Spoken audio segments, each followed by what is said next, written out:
At Kroger, we want our fresh produce to meet your expectations, which is why we're dedicated to doing up to a 27-point inspection on our fruits and veggies, checking for things like scarring. In fact, only the best produce like zesty oranges and crisp carrots reach our shelves. Because when it comes to fresh, our higher standards mean fresher produce. Kroger, fresh for everyone. Save big on your favorites with the Buy 5 or More, Save $1 each sale. Simply buy 5 or more participating items and save $1 each with your card. Kroger, fresh for everyone. Our episodes deal with serious and often distressing incidents and may not be suitable for children. If you struggle with addiction, feel depressed or have suicidal thoughts and you need support, please contact your local crisis centre or reach out to a friend to ask for help.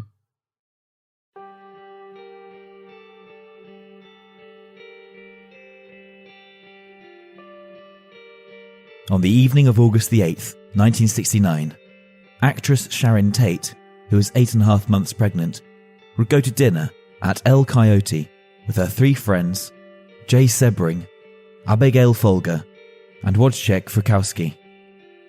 After returning to Tate's home on Cielo Drive, 4 cult members of the Charles Manson family would arrive at her estate just after midnight. Concerned the gate might have a security alarm, Tex Watson would cut the telephone lines before climbing a brushy embankment to enter the estate grounds. The Manson gang would find an open window in the main house, and Tex cut the screen out and climbed through the window. Once inside, he quietly unlocked the front door and let the other 2 girls in. What would happen next to the 4 unsuspecting friends would be a chaotic scene straight out of a horror movie. After tying them up, Tex would tell them, "You are all going to die."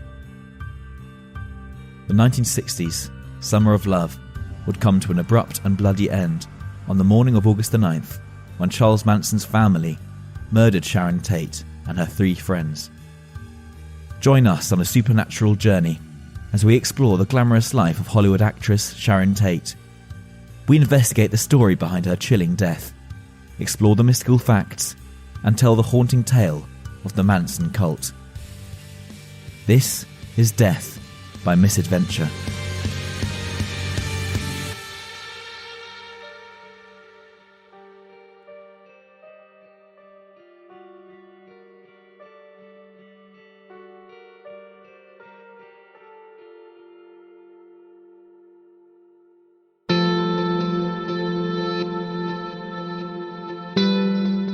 Sharon Tate was born on January 24th, 1943, under the zodiac sign of Aquarius in Dallas, Texas. She was the oldest of 3 girls, and her father, Colonel Paul Tate, was a United States Army officer, and her mother, a housewife, was named Doris. She was an adorable child, and at 6 months old, Sharon won her first beauty pageant, the Miss Tiny Tot of Dallas.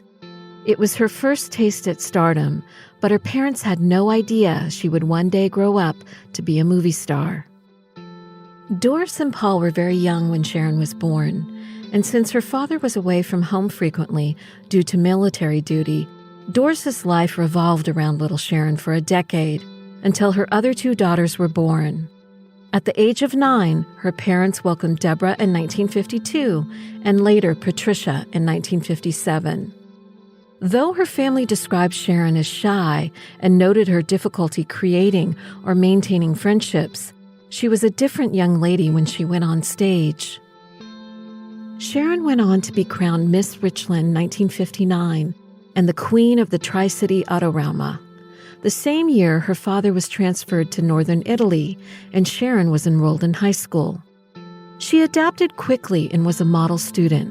She played on the basketball team, was a cheerleader, served on student council, starred as Juliet in the school's rendition of Romeo and Juliet, and she was elected her homecoming and senior prom queen.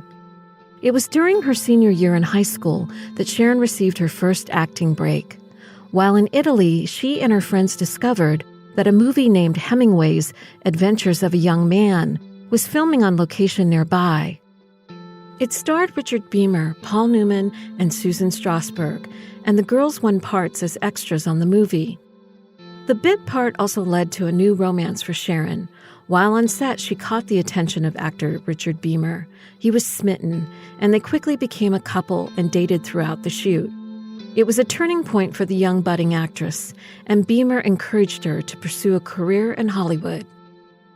After she finished filming Adventure of a Young Man, Sharon went on to work as an extra in several more films, and even went to Hollywood to pursue an acting career. Her protective mother, Doris, worried about Sharon on a daily basis. She had read Hollywood horror stories about the casting couch and feared her daughter would be taken advantage of. Soon, Sharon's dreams would be sidelined when her mother, Doris, had a nervous breakdown. Guilt-stricken, she returned to Italy to take care of her mother and ease her worries. Fortunately for Sharon, in 1962, the family would return stateside to San Pedro, California, when she was 19 years old. When she returned to Los Angeles, her boyfriend, Richard Beymer, introduced her to his agent, and the young actress would get another shot at stardom. Her big break came after an audition for Petticoat Junction. She was discovered by Filmway's producer, Martin Ransohoff, who said to her, "Baby, we're going to make you a star."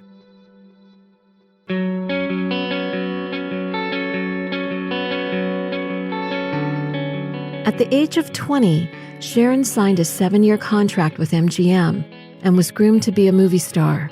For 3 years, she was on a rigorous circuit of acting, voice, singing, and bodybuilding classes. "I've had no personal life," Sharon said in an interview in 1966, before she was cast in her first major role. Sharon started locking down small parts in 1960s hits like The Beverly Hillbillies and Mr. Ed. However, her manager at the time was quite controlling and would often refuse to give her bigger roles in films, including big-name projects like The Cincinnati Kid with Steve McQueen, because he felt she was too shy and couldn't carry the role. During this time, Sharon met the French actor Philippe Fouquet and began a relationship with him in 1963. They became engaged, but their relationship was volatile, and they frequently argued. Career pressures drove them apart, and they broke up the following year in 1964. Soon thereafter, Sharon met Jay Sebring, a former sailor who was now a leading hairstylist in Hollywood. The two started dating, and Jay fell madly in love with her and eventually proposed marriage. Sharon declined because she wanted to focus on her career, and the two decided to remain close friends.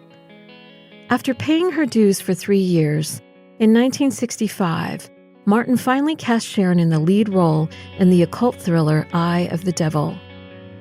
Sharon had waited a long time to be cast in her first breakout role, and she was excited to have the starring role as a temptress witch.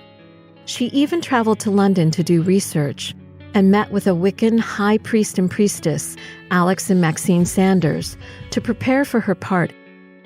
Later in her autobiography, Firechild, Maxine Sanders would later claim that Sharon was fascinated by Wicca's rituals and became a follower. Next, Sharon was cast in the role of Jennifer North in The Valley of the Dolls. The film, based on the book written by Jacqueline Suzanne, takes place in New York City. The story spans 20 years and focuses on the lives of 3 women who become roommates and friends. Together, they find fame, get married, and take lovers, and turn to drugs to cope with problems they encounter along the way. The role was perfect for Sharon Tate. The character Jennifer North was based on Marilyn Monroe and Carol Landis, both who died at a young age, and many believe their beauty and sex appeal turned out to be more of a curse than a blessing. Tate told Look magazine in 1967 that when people look at her, all they see is a sexy thing. People are very critical on me. It makes me tense. Even when I lay down, I'm tense. I've got an enormous imagination. I imagine all kinds of things, like that I'm all washed up, I'm finished. I think sometimes that people don't want me around. I don't like being alone, though. When I'm alone, my imagination gets all creepy. In 1967, Playboy published an article claiming that 1967 was the year that Sharon Tate happens. Although Valley of the Dolls was released to harsh reviews, it still managed to do well at the box office, and Sharon would be nominated for a Golden Globe as promising new actress in a film. However, her life would take a deadly turn when she's introduced to dashing young director Roman Polanski.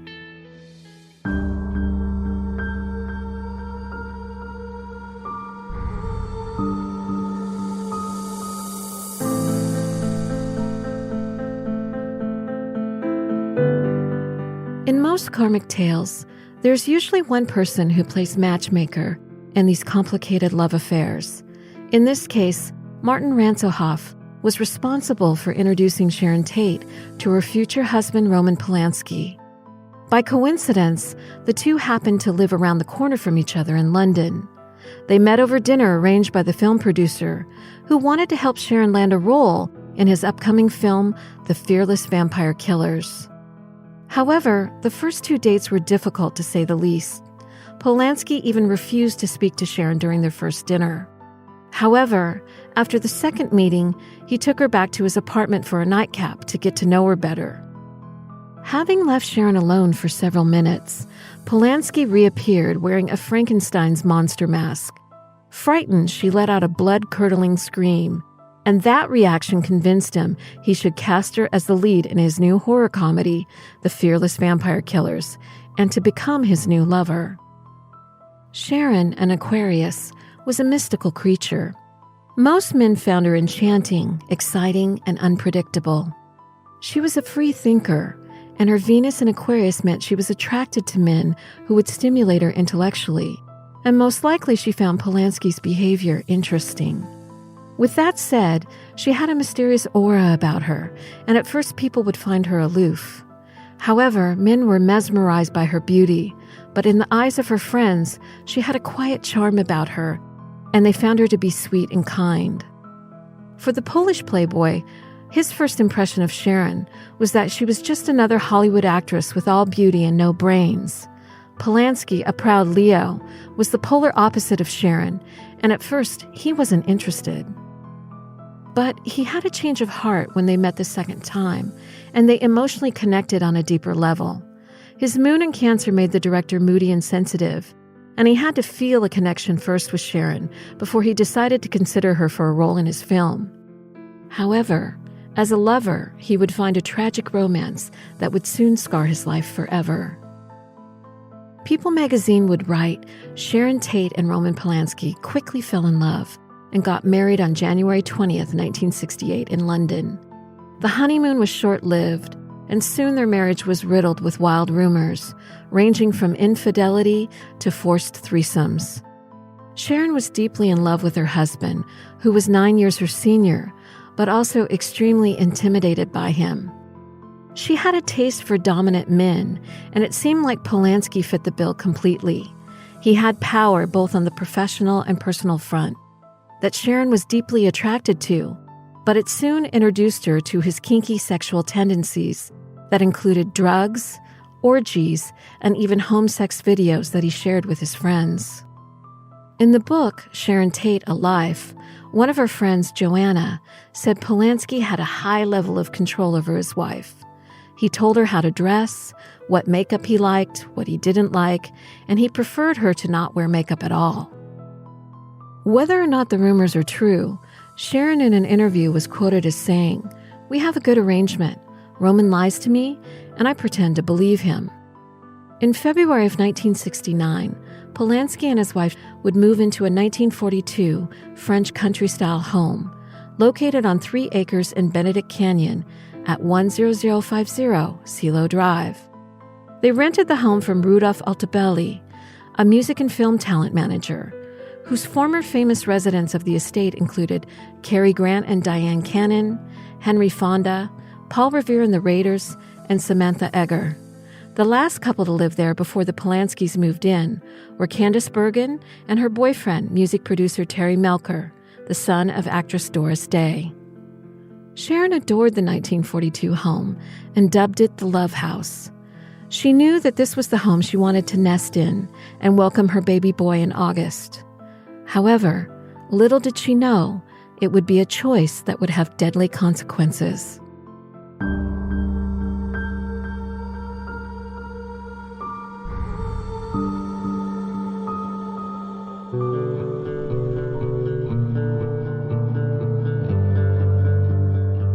Sharon Tate, 8 months pregnant, would pay one final visit to her family on July 20th, 1969. Together, they watched the moon landing and discussed the pending arrival of their new family member. Sharon was excited to be a mom. The night of the moon landing, the Virgo moon was conjunct in Pluto and set the tone for their final evening together. Dreams, visions, or psychic impressions are often extremely vivid and profound during this time period. And just a few weeks later, Sharon would make a fateful decision that would change the lives of her family forever. 3 souls would escape the unexpected nightmare that awaited the beautiful actress and her friends on August 9th, 1969. Sharon, who was born with the life path number 6 vibration, represents someone who radiates inner wisdom and is clairvoyant.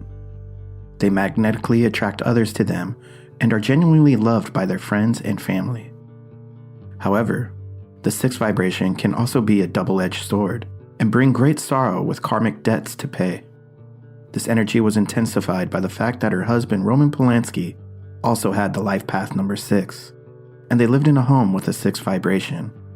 Together, it equaled to the number 666, and is referred to as the number of the beast in the Bible.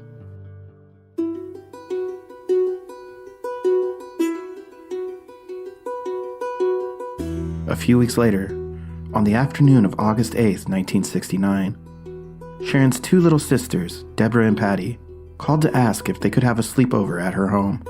Sharon, who was tired, politely declined and told the girls she had dinner plans with friends, but promised they could come visit soon. Later that evening, Sharon's good friend, Ava Roosevelt, was at her agent's home when she received a phone call from the actress, inviting her to dinner at El Coyote, but she had to decline the offer. Ava had made plans to meet with a German producer for dinner and had booked a commercial shoot at Universal Studios the following morning. However, Sharon insisted her friend swing by her home after dinner, around 10:30 p.m. for a drink, and Ava agreed. According to friends, Sharon was depressed that evening and in a funk. Her husband, Roman Polanski, was in London filming The Day of the Dolphin, so he had asked their close pals, Wojciech Frykowski and Folger's coffee heiress, Abigail Folger, to stay at his house with Sharon until he flew back to LA on August 12th. He didn't feel comfortable leaving his pregnant wife alone. To escape the baby blues, Sharon headed to El Coyote with her 3 friends, Jay Sebring, and her 2 house guests, Abigail and Wojciech. After waiting 15 minutes in the bar, the 4 were seated and unknowingly would share their last meal together before leaving the restaurant around 9:45 p.m. as they headed back to Celio Drive. After arriving home around 10:30 p.m., Wojciech fell asleep on the couch. Abigail retired to her room to read a book, and Jay and Sharon were in her bedroom talking. At 11:45 p.m., Ava jumped in her car to head over to Sharon's home for a nightcap, when suddenly her 1955 Silver Dawn's gas gauge began to flicker. Ava, concerned her Rolls Royce might break down, she decided to return home. At the time, she had no idea her car troubles had just saved her from meeting a gruesome fate.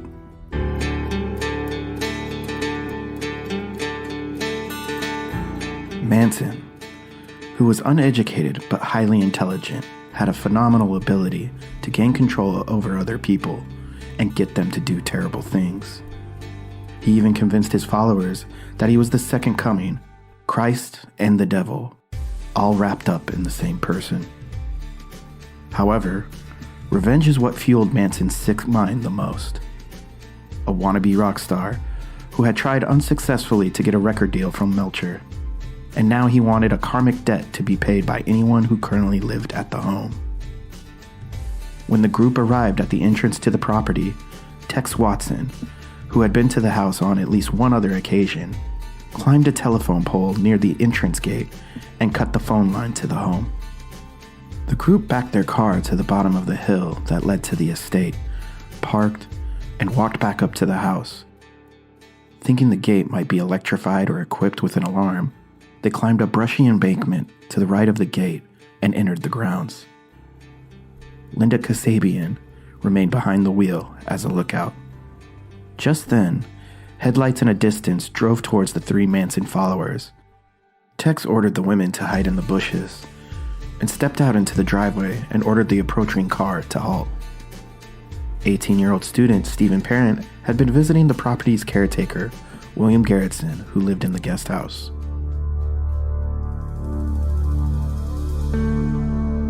As Tex leveled a .22 caliber revolver at Parent, the frightened teen begged for his life, claiming that he would not say anything. Tex lunged at Parent with a knife, giving him a defensive slash wound on the palm of his hand, then shot him 4 times in the chest and abdomen, killing him. After walking across the front lawn, the Manson gang found an open window in the main house, and Tex cut the screen out and climbed through it. Once inside, he quietly unlocked the front door and let Susan and Patricia in. Tex stormed into the living room, startling Wojciech, who was sleeping on the couch. Confused by the unexpected intruder, he asked who Tex was and what he was doing there, and he responded stating, "I'm the devil, and I'm here to do the devil's business," and kicked him in the head. The chaotic scene at the Benedict Canyon home was straight out of a horror film. "You are all going to die," Tex told them after tying all of them up with rope and forcing the other guests into the living room. Sharon Tate and Jay Sebring had nooses around their necks, and Tex slung the rope over the ceiling beams. When Jay protested the rough treatment of his pregnant friend, Tex shot and killed him. Abigail and Wojciech managed to free themselves and flee the house, but both were chased down the hill and killed by Tex and Patricia on the front lawn.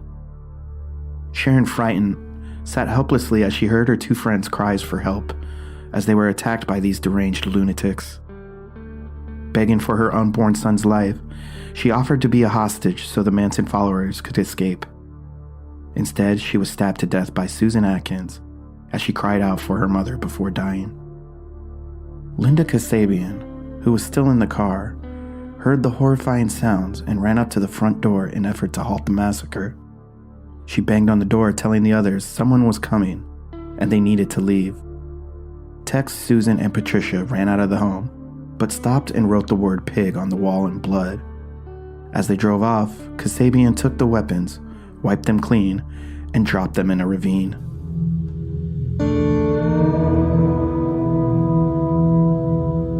What's even stranger is the fact that the police were never contacted by concerned neighbors. Next door, at 10070 Celio, Mr. and Mrs. Cott had already gone to bed, their dinner guests having left at about midnight, when Mrs. Cott heard, in close sequence, what sounded like 3 or 4 gunshots. They seemed to have come from the direction of the gate of 10050. Hearing nothing further, Mrs. Cott went to sleep. About 3/4 of a mile directly down the road from 10050 Celio Drive, Tim Ireland was one of 5 counselors supervising an overnight campout for some 35 children at the Westlake School for Girls. The other counselors had gone to sleep, but Ireland had volunteered to stay up through the night. At approximately 12:40 a.m., he heard from what seemed a long distance away, a lone male voice screaming, "Oh God, no, please don't. Oh God, no, don't. However, there was one lone security guard, Robert Bullington, who was parked in front of 2175 Summit Ridge Drive, with his window down, when he heard what sounded like 3 gunshots, spaced a few seconds apart. He contacted Eric Carlson, who was working the desk at patrol headquarters, who called the LAPD and passed on the report. The officer who took the call remarked, "I hope we don't have a murder. We just had a woman screaming call in that area." But hours later, the police still had not patrolled the area to find out if any crime had been committed. In the book Helter Skelter, it said, Sharon Tate's housekeeper, Winifred Chapman, got off the bus at the intersection of Santa Monica and Canyon Drive on the morning of August 9th. Late for work, she saw a man she had once worked with, and he gave her a ride to the gate of Sharon Tate's house. When she opened the door just after 8 a.m., she knew instantly something was wrong. There appeared to be blood on the floor and on 2 towels in the entryway. She couldn't see the entire living room. A long couch cut off the area in front of the fireplace, but everywhere she could see, she saw the red splashes. The front door was slightly open. Looking out, she saw several pools of blood on the flagstone porch, and on the lawn, she saw a body. Screaming, she turned and ran through the house, leaving the same way she had come in and ran down the driveway. In doing so, she passed on the opposite side of the white Rambler, seeing for the first time that there was a dead body inside the car too. Once outside the gate, she ran down the hill to the first house, 10070, ringing the bell and pounding on the door.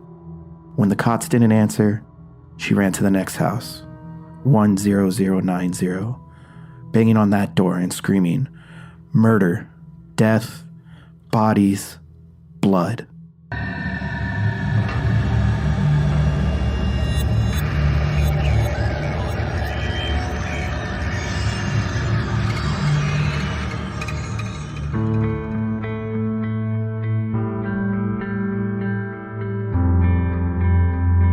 Sharon Tate's neighbor, 15-year-old Jim Asin, was outside on Saturday morning, warming up the family car. He was a member of the Law Enforcement Unit 800 of the Boy Scouts of America, and he was waiting for his father to drive him to the West LA Division of the LAPD, where he was scheduled to work on the desk. By the time he got back to the porch, his parents were comforting a hysterical Mrs. Chapman, and they were trying to calm her down. His parents asked Jim to call the police, and he noted the time was 8:33 a.m. While waiting for the police, Jim and his father walked to the gate of the Polanski's home. They noticed several telephone wires were down, and they appeared to be cut. Returning back to their house, Jim called the police a second time, and some minutes later, a third. Finally, 1 hour later, the police arrived to the Benedict Canyon home to investigate a possible homicide. When the officers from the Robbery Homicide Division arrived at the scene, according to the police report, they found Stephen Parent's body slumped in the driver's seat of his Rambler. It appeared that he had been shot in the face, left arm, and chest. The next body found outside the home was that of Wojciech Frykowski, and his girlfriend Abigail Folger lay dead in the front yard. The police entered the main home and found Sharon Tate's lifeless body inside the living room, and Jay Sebring was found approximately 4 feet away from her. Located behind the estate was a small guest house that was not part of the Polanski lease. It was used by the owner when he was in town, and a young caretaker named William Gerritsen lived there also. The police report noted that Roman and Sharon Polanski moved into the home on February 15, 1969. We found that date quite compelling because of its mystical significance, and the date equaled to the number 6 vibration, the same life path number as Sharon and Roman, and the street address 10050 CeeLo Drive. The 666 energy continued to be a dark force behind the gruesome murders. The police appeared to be very interested in the connection between Frykowski and Polanski. The report noted the two were close friends and that they were both from a small town in Poland, and Frykowski's father was responsible for financing Polanski's first film. Since that first film, Polanski had become quite successful in the movie industry and had felt deeply indebted to his friend. He invited Frykowski and his girlfriend Abigail Folger to share his home while he was in London working on a film, and asked them to keep an eye on his pregnant wife, Sharon, not knowing the deadly nightmare that awaited his friends and family. During April, May, June, and the first part of July, the police report stated that Frykowski and Folger had many wild parties. An open invitation policy existed at the house, and drug use was rampant. At the time of the initial investigation, they believed the murders might somehow be drug-related. What perplexed the police the most is how William Garrettson, who was home the night of the murders, gave vague answers to questions about his observations of what happened that tragic evening. Suspicious, the police placed him under arrest and transported him to the station to be interrogated for murder. Garrettson, at the police station, continued to provide vague answers. Cops weren't sure if he was too high to remember what happened or he was trying to hide his guilt. At some point, he was informed of his rights and told that he was under arrest for murder. The cops continued to ask about his activities the previous night.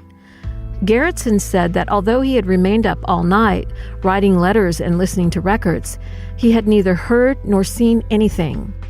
His highly unlikely alibi, his vague answers, and his confused identification of the bodies led the arresting officers to conclude that he was lying. 5 murders, 4 of them probably occurring less than 100 feet away, and Garrettson had heard nothing? It was the investigator's opinion that he was under the residual effects of some type of narcotic during the entire time he was in custody. It's possible, but not probable, they thought, that he had no real knowledge of the crime. However, due to lack of evidence, he was released from custody 2 days later.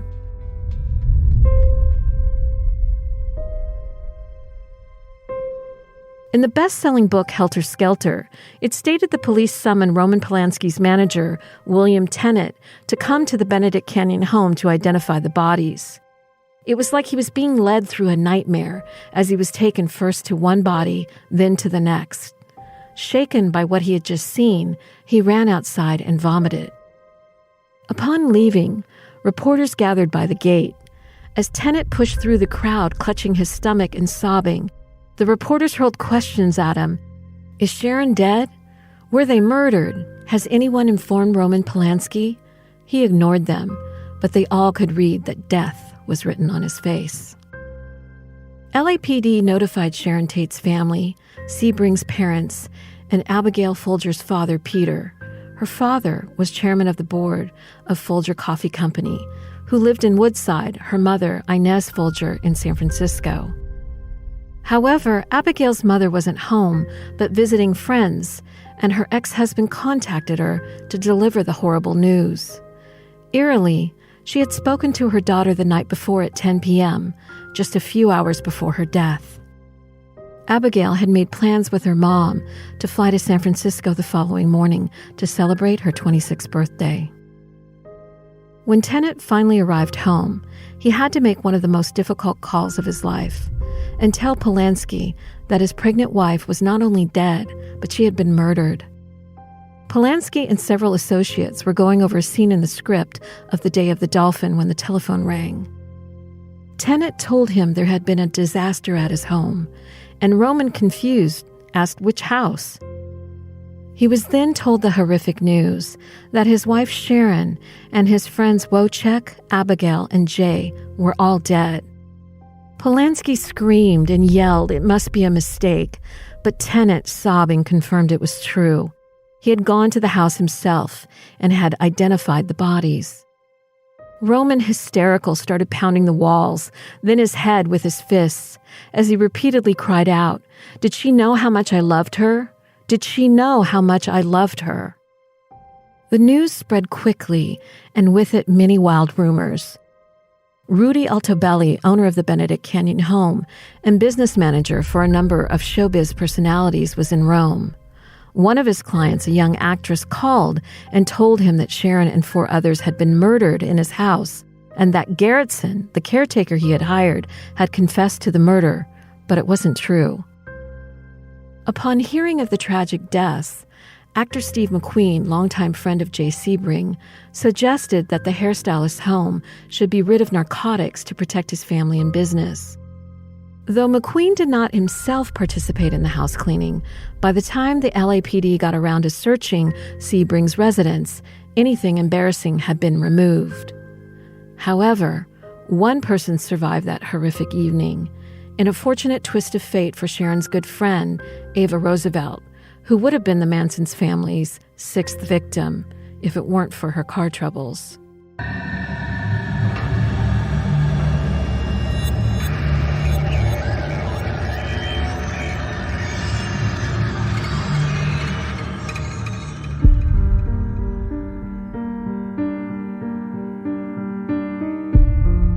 Roman, devastated by the loss of his wife and son, allowed funeral arrangements to be made by Sharon's family.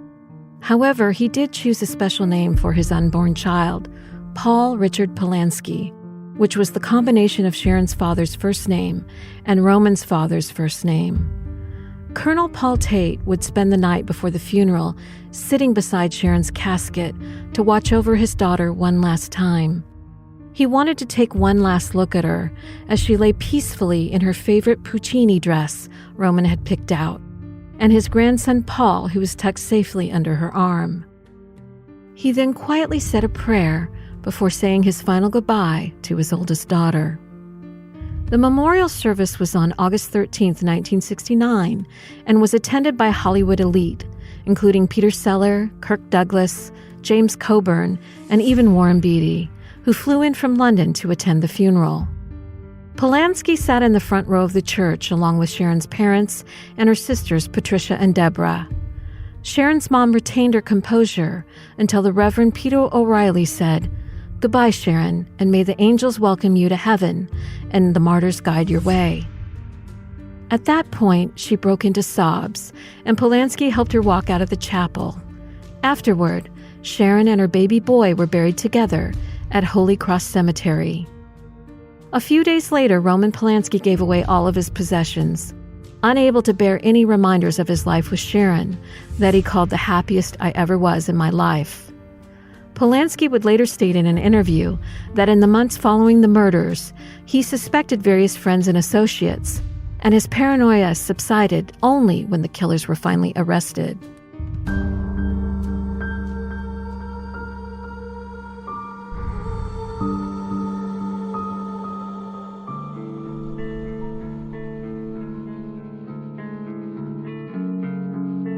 Who was Charles Manson?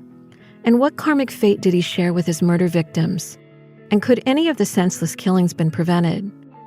We believe Manson, who had several planets in Scorpio in his astrology chart, had a hypnotic hold over his followers. He intuitively knew how to pick out emotionally broken men and women and manipulate them into doing his evil deeds. CNN would report during his childhood, Manson's mother sold him for a pitcher of beer to a woman who wanted to have children. His uncle had to find the woman so he could get his nephew back. He later would take his stepfather, William Manson's last name. According to the California Parole Board, Manson had a history of manipulation, controlling behavior, and mental illnesses, which included schizophrenia and paranoid delusional behavior.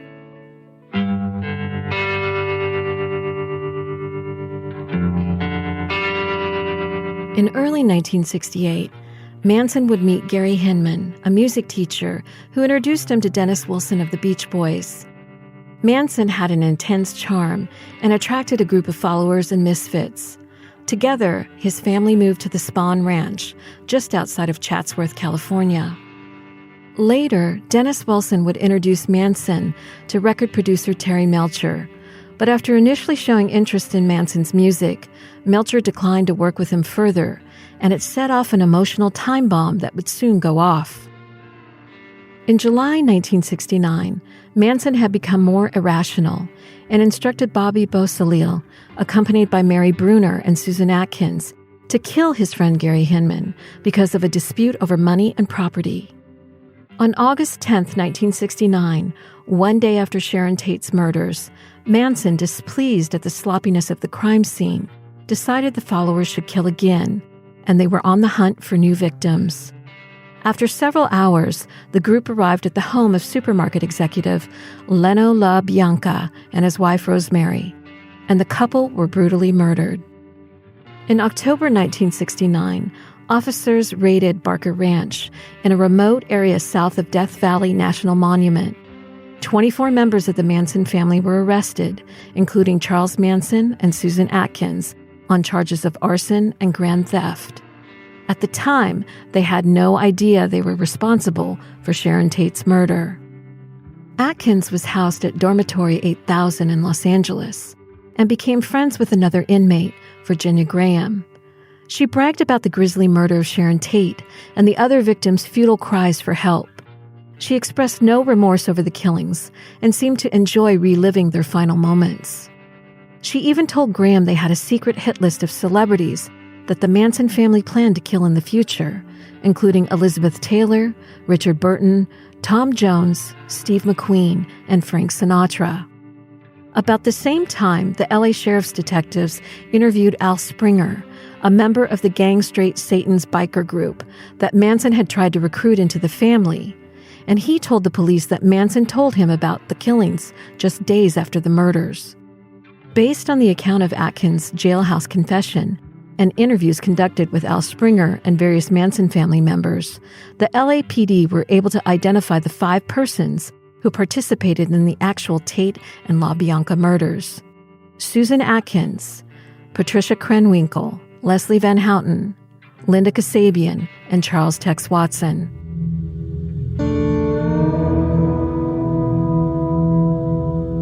The trial began June 15, 1970.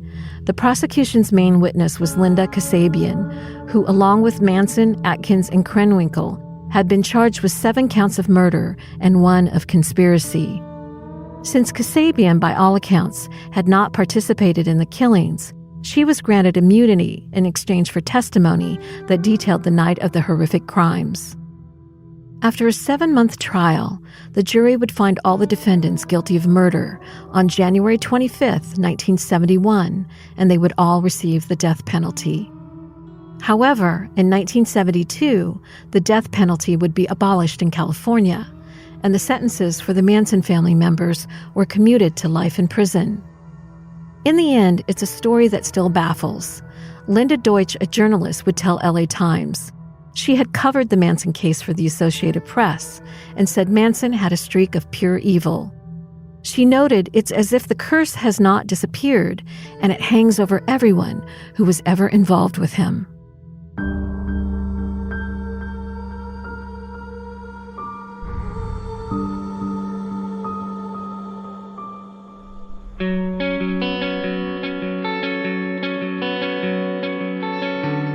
After the death of his family, Roman Polanski returned to Europe and eventually continued directing. He made Macbeth in 1971 in England and back in Hollywood, Chinatown in 1974, which was nominated for 11 Academy Awards. However, trouble continued to follow him like a ghost, and he could not escape the Manson's curse. In 1977, Polanski was arrested and charged with drugging and raping a 13-year-old girl. He subsequently pled guilty to the lesser offense of unlawful sex with a minor. After spending 42 days undergoing psychiatric evaluation in prison in preparation for sentencing, Polanski, who had expected to be put on probation, fled to Paris after learning that the judge planned to imprison him. In Europe, Polanski continued to make films, including Tess in 1979, starring Nastasia Kinski. It won Francis César Awards for Best Picture and Best Director and received 3 Oscars. He later produced and directed The Pianist, a drama about a Jewish-Polish musician escaping Nazi persecution. The film won 3 Academy Awards, including Best Director, along with numerous international awards. Polanski tried to explain his anguish after the murder of his wife and unborn son in his 1984 autobiography, Roman by Polanski, saying, "Since Sharon's death, and despite appearances to the contrary, my enjoyment of life has been incomplete. In moments of unbearable personal tragedy, some people find solace in religion. In my case, the opposite happened. Any religious faith I had was shattered by Sharon's murder. It reinforced my faith in the absurd." In July 2005, Polanski successfully sued Vanity Fair magazine for libel after it alleged that he tried to seduce a woman on the way to his wife's funeral. Among the witnesses who testified on his behalf were Deborah Tate and Mia Farrow. Describing Polanski immediately after Sharon's death, Farrow testified, "Of this I can be sure, of his frame of mind when we were there, of what he talked about, of his utter sense of loss, of despair and bewilderment and shock and love, a love that he had lost." At the conclusion of the case, Polanski read a statement saying in part, "The memory of my late wife Sharon Tate was at the forefront of my mind in bringing this action." However, Polanski has subsequently been accused of sexual assault by multiple other women and was expelled from the Academy of Motion Picture Arts in 2018.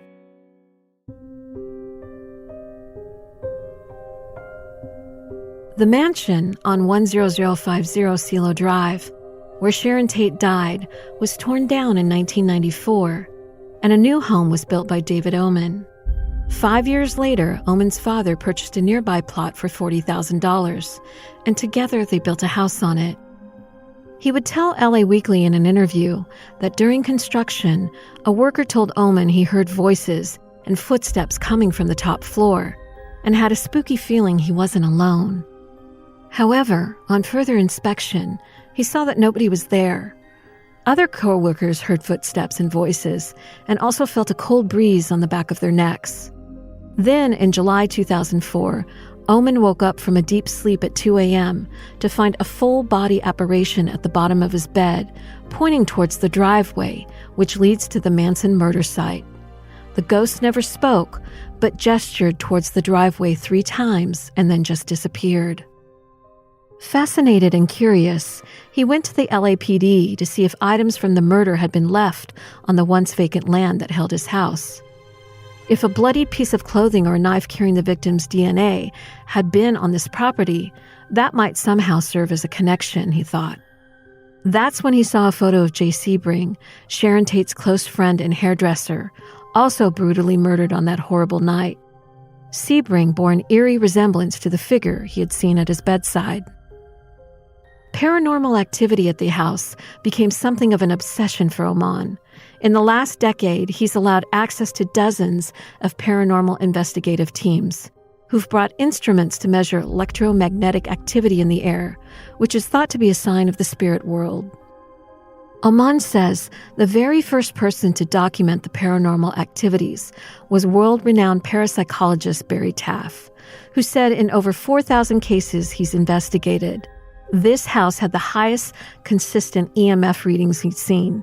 He called it the Mount Everest of haunted houses and the Disneyland for the dead.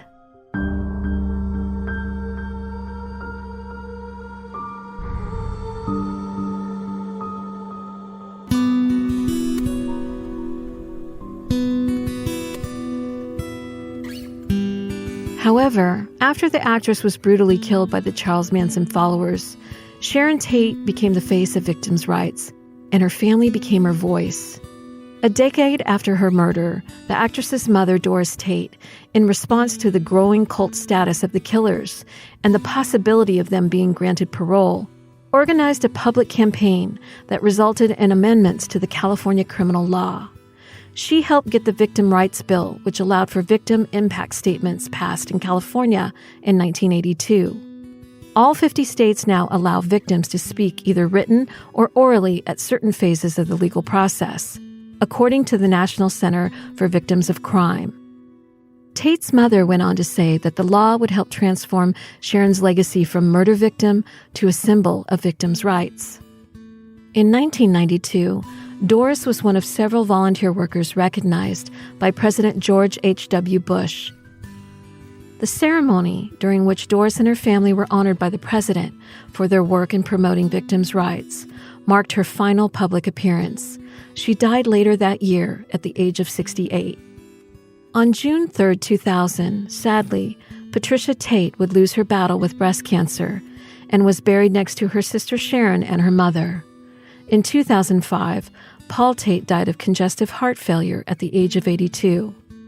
To this day, Deborah Tate continues to appear at the parole hearings of the Manson cult members on behalf of her family. In 2014, she released the book Sharon Tate, Recollection, to celebrate the memory of her sister. In 2017, she was diagnosed with breast cancer and lives with her family in Southern California.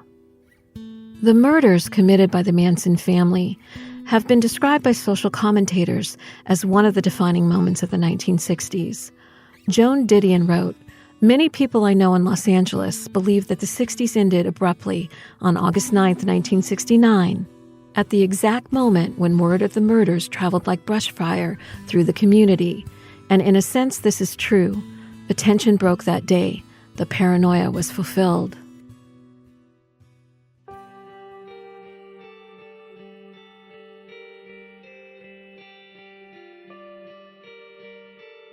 Just before her death, Sharon Tate would state in an interview, "I think something more powerful than we are decides our fate for us, and my whole life has been decided by fate." Even her husband, Roman Polanski, had a sense of foreboding the last time he saw his pregnant wife in July 1969. He would later note in his autobiography he had a grotesque thought when he kissed her goodbye. A voice saying, "You will never see her again." Sadly, he was right, and just a few weeks later she was dead. All while his film, Rosemary's Baby, still lingered in the theatres. Regardless if you believe in fate or not, everyone would agree what happened to the beautiful young actress that night, and the 4 others who died, was beyond tragic. On August the 9th, 2019, will mark the 50-year anniversary of Sharon Tate's murder. A haunting reminder that the name Manson has become a metaphor for evil. However, for her family and friends, her spirit lives on in their hearts and minds, and she will continue to be remembered for her glowing presence and beautiful soul.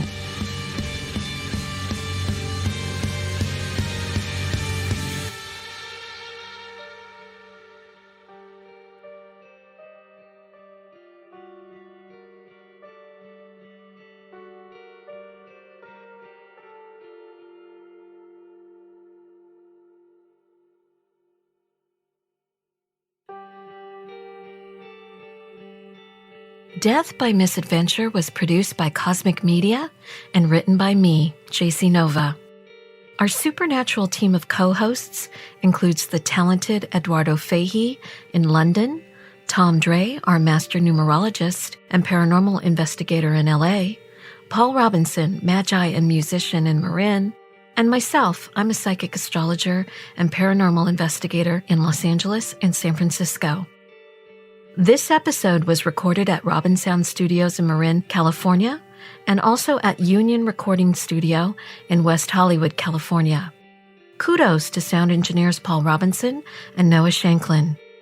A special thanks to audio producer Christopher Lang in Tucson, who brings each episode to life, and Paulina from Upper Planet in London. She's responsible for the super cool design of our official website. She's also the designer for one of our favorite true crime podcasts, Case File. Please like and follow us on Facebook at www.facebook.com/deathbymisadventurepodcast.